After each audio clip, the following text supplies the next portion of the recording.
بسم الله الرحمن الرحيم. الحمد لله رب العالمين، وصلى الله وسلم وبارك على عبده ورسوله محمد وعلى آله وصحبه أجمعين، أما بعد.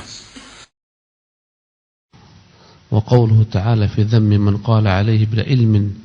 Allah Subhanahu wa taala mencela dalam firman-Nya orang-orang yang berbicara tanpa ilmu fi babil halal wal haram, dalam bab halal dan haram. Rezeki itu Allah yang turunkan. Ada yang Allah halalkan dan ada yang Allah haramkan. Dan hak menghalalkan dan mengharamkan hanyalah mutlak ada pada Allah. Kita tak berhak menghalalkan ataupun mengatakan haram. Allah Subhanahu wa taala mencela orang yang mengatakan ini halal, ini haram, tanpa mengikuti keterangan dari Allah Subhanahu wa taala, tanpa ilmu.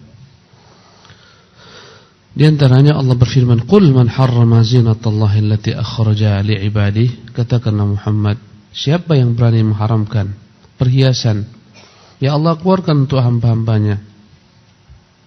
Banyak perhiasan Allah halalkan untuk hamba-hambanya, baik bagi laki-laki maupun kaum wanita. Perhiasan yang ada pada zahir mereka, pakaian, itu perhiasan. Semuanya adalah baik dan halal, kecuali apa-apa yang bertentangan dengan syariat. Jika dia sempit, membentuk, menyerupai pakaian orang-orang kufar, ini yang terlarang. Dan banyak perhiasan yang Allah halalkan.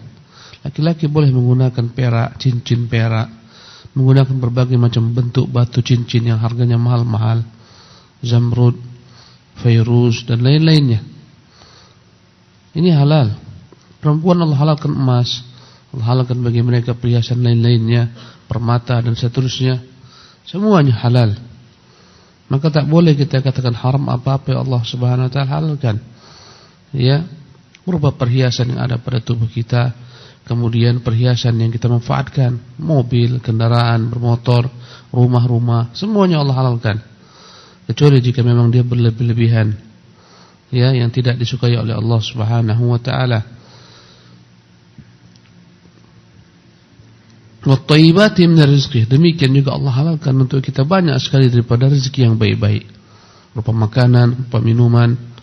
Allah halalkan kepada kita segala makanan yang baik-baik, anggur, apel, yang nikmat-nikmat. Minuman pun demikian, air kelapa, air tebu, semuanya baik, halal. Jangan sampai ada orang-orang yang mengharamkan apa yang Allah halalkan.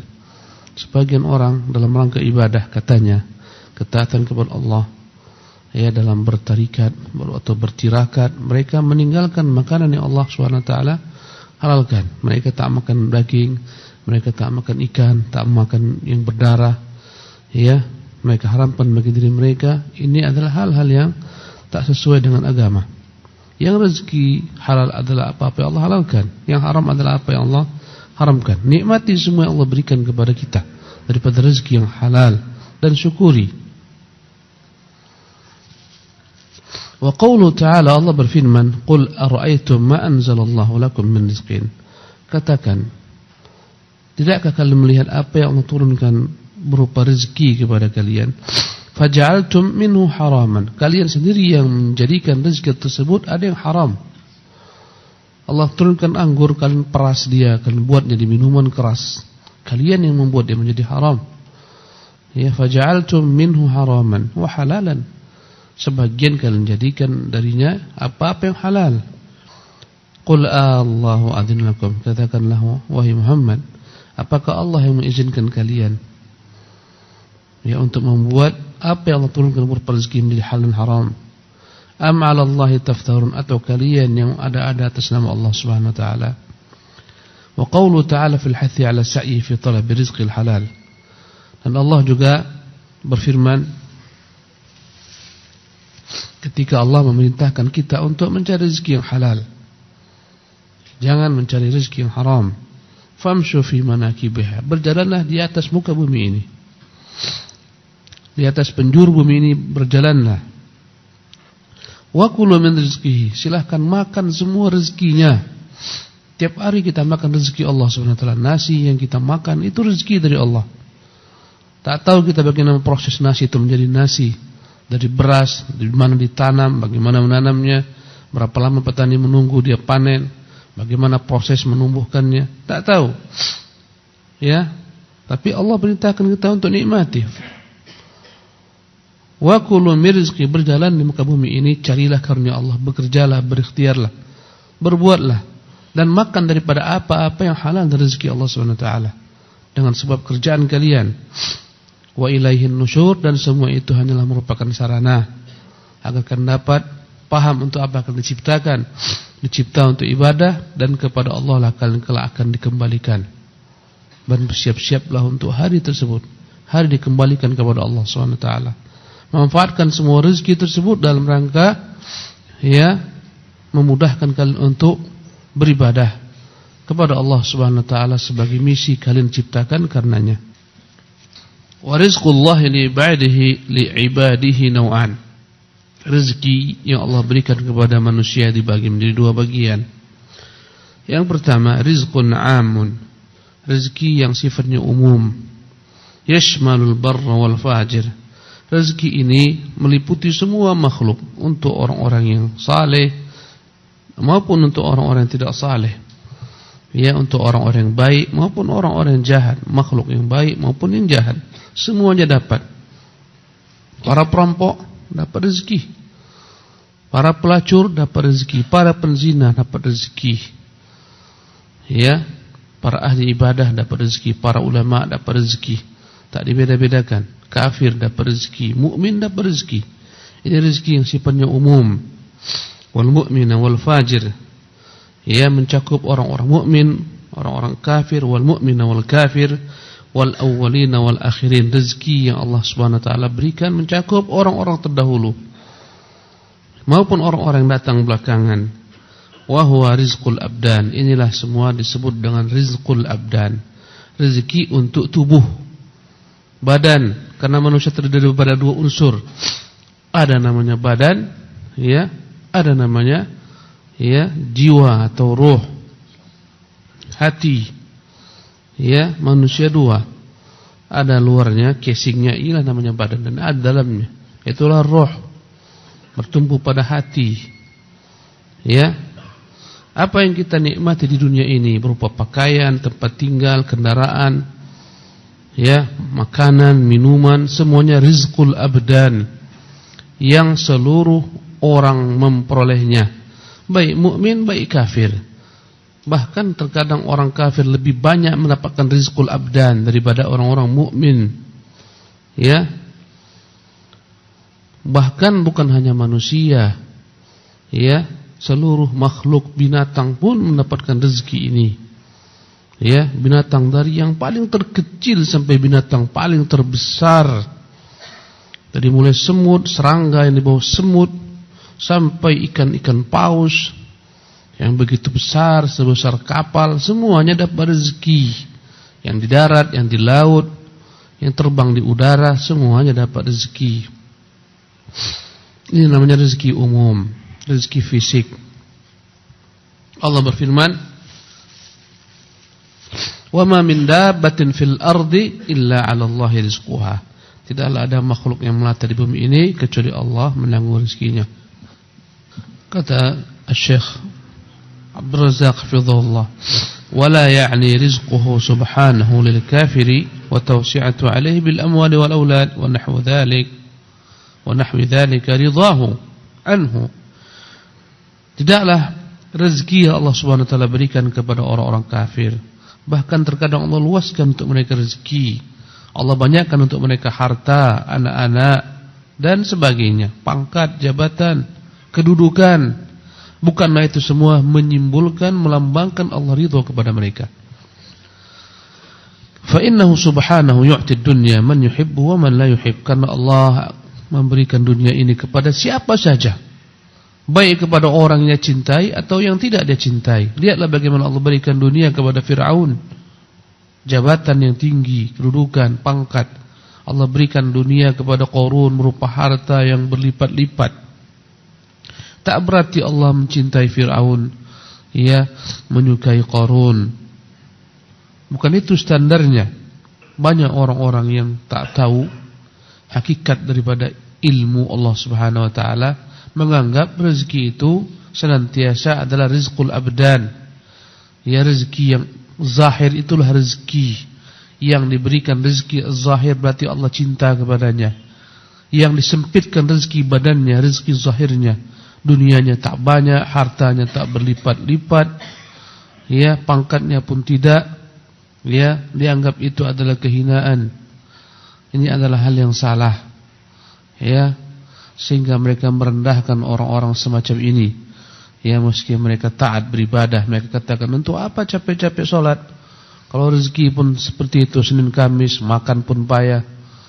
Ya, lihat tuh orang-orang kafir tak pernah sholat, melimpah ruah rezeki mereka. Ke mana-mana pergi naik pesawat, lihatlah bagaimana mereka sombongnya, pakaiannya, pongahnya mereka, kafir. Ya, kaya raya, kadang gelang-gelangnya, cincin-cincinnya, rantai-rantainya emas murni 24 karat. Subhanallah. Mereka dimuliakan Allah karena mereka diberikan dunia. Salah, ini tak benar. Kemuliaan dari Allah tak berkaitan dengan rizqul abdan. Tidak sama sekali. Agar manusia tidak, ya, merasa takjub dengan orang-orang yang Allah lebihkan bagi mereka rezeki badan mereka, rizqul abdan. Kita tak begitu terpengaruh melihat hebatnya yang Allah berikan anugerah kepada Qarun berupa harta benda, kepada Haman, kementerian, jabatan, kepada Fir'aun, kerajaan. Kita tak merasa, ya, hebat itu semua. Jika kita memiliki kacamata yang benar dalam menatap manusia, wallahi kita tak pernah merunduk, menghinakan diri, menghibahkan diri kepada orang-orang yang memiliki rezeki badan yang lebih. Orang-orang kaya, hartawan, pejabat, tidak. Ya, kita akan tetap tegak sebagaimana seorang manusia, menganggap mereka manusia seperti kita, tak ada kelebihannya. Ya, berapa banyak orang merundukkan kepalanya kepada orang-orang yang meluaskan rezeki badannya, kepada para pejabat, kepada konglomerat, menjilat, ya dan billah. Orang mukmin sejati tak melihat itu kelebihan. Ya, karena rezeki badan Allah berikan kepada siapa saja. Mukmin, kafir, baik, fasik, saleh, semua dapat. Ya. Fa innahu subhanahu yu'ti ad-dunya man yuhibbu wa man la yuhib. Allah berikan dunia ini gemerlapnya kepada siapa yang dia suka dan kepada siapa yang tak dia suka. Tak pilih-pilih. Dalam hal ini maksudnya apa? Semua kecipratan. Kadang-kadang kita sibuk membincangkan negeri ini sekian persen yang menguasainya orang-orang kufar. 5% orang-orang kufar yang menguasainya. Subhanallah. Ya, 95% orang-orang kufar yang menguasainya, hanya segelintir orang-orang mukmin. Ya, kita tak merasa itu sebagai bagian daripada masalah. Karena masalah bukan pada dunia dan harta gemerlapnya, masalah pada iman. Dan itulah sumber masalah. Dari masalah iman yang keropos inilah melahirkan masalah-masalah lainnya. Ya, ketidakjujuran, ya, pengkhianatan, dari sini bersumber. Akhirnya naiklah ketika itu orang-orang kafir atas orang-orang mukmin. Sekiranya mereka berpegang dengan iman yang kuat, tak akan mungkin mereka di bawah, pasti mereka di atas. Kata Allah, wa antumul a'laun, kalianlah yang paling tinggi in kuntum mu'minin, jika kalian beriman kepada Allah Subhanahu wa taala. Allah berfirman, wa qalu, berkata orang-orang yang tak paham hakikat kehidupan dari orang-orang kufar, kafir. Wa qalu, mereka berkata, nahnu aktsaru amwalan, harta kami lebih banyak. Kami punya pulau-pulau, kami punya kapal pesiar, kami punya pesawat. Itu yang mereka katakan. Kami punya pekerja, kami punya anak-anak. Nahnu aktsaru amwalan wa aulada. Kami yang paling banyak harta, paling banyak anak-anak. Wa ma nahnu bimu'adzabin. Karena itulah tak akan mungkin kami diazab Allah. Ini menunjukkan Allah cinta kepada kami. Kalau andai kata dia tak suka, pasti tak diberikannya kepada kami dunia ini. Tatkala dunia ada pada kami, di tangan kami, dalam genggaman kami, menunjukkan Allah cinta kepada kami, tak mungkin kami diazab. Akhirnya mereka pun subhanallah larut dalam gemerlap kemaksiatan, tenggelam dalam berbagai macam bentuk kemaksiatan. Subhanallah. Ya. Qul, katakan Muhammad, inna rabbi yabsutur rizqa liman yasha' wa yaqdir. Sesungguhnya Tuhanku Allah, Dia yang telah menentukan rezeki, meluaskan rezeki kepada siapa-siapa yang Dia kehendaki. Ya, dan menakarnya. Walakinna aktsaran nasi la ya'lamun, tapi kebanyakan orang tak tahu hikmahnya. Siapa yang Allah luaskan, siapa yang Allah sempitkan. Banyak orang tak tahu. Ya. Kadang-kadang kita pun demikian. Payah kehidupan sekarang. Sunyi pasar, sedikit jual beli, macam-macam. Ya. Banyak orang tak tahu hikmah di balik itu semua. Kenapa si fulan kaya raya? Kenapa saya tak kaya-kaya? Ya.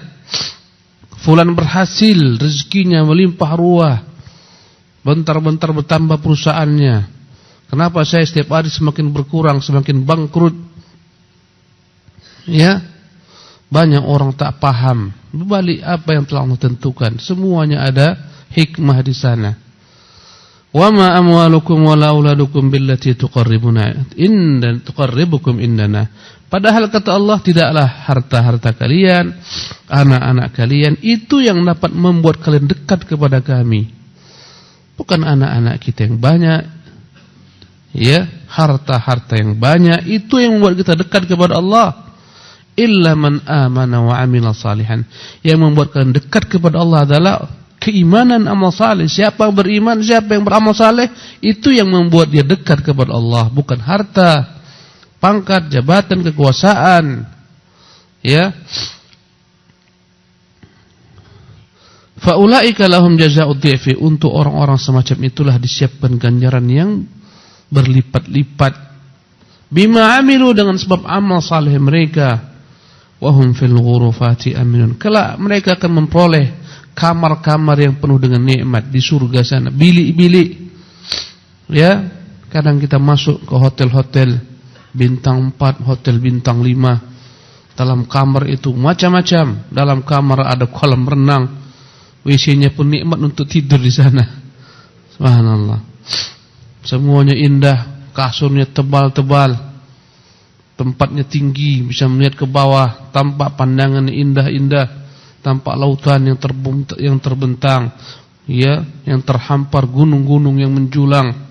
Itu semua bilik-bilik di dunia. Aman, damai, tentram, dibuat di luar. Don't disturb, nah, jangan diganggu. Subhanallah, ditempelkan. Ini bilik-bilik dunia. Subhanallah. Ya. Di akhirat tentunya tak seperti ini. Wahum fil ghurfati amin. Kelak mereka merasa nikmat, aman, tentram dalam bilik-bilik Allah siapkan di surga sana. Walaupun di dunia mungkin biliknya sempit, ya 3x2 atau 2x2 biliknya, 1x2 itu kuburan. Subhanallah. Tapi dia akan merasa nikmat karena kenikmatan itu ada dalam hati. Hati yang membuat segalanya menjadi lapang atau sempit. Banyak orang-orang kaya hatinya sempit, dikejar-kejar dengan berbagai macam ambisi dunianya. Subhanallah, hatinya menjadi sempit. Kecuali orang-orang yang beriman, berilmu, beramal saleh.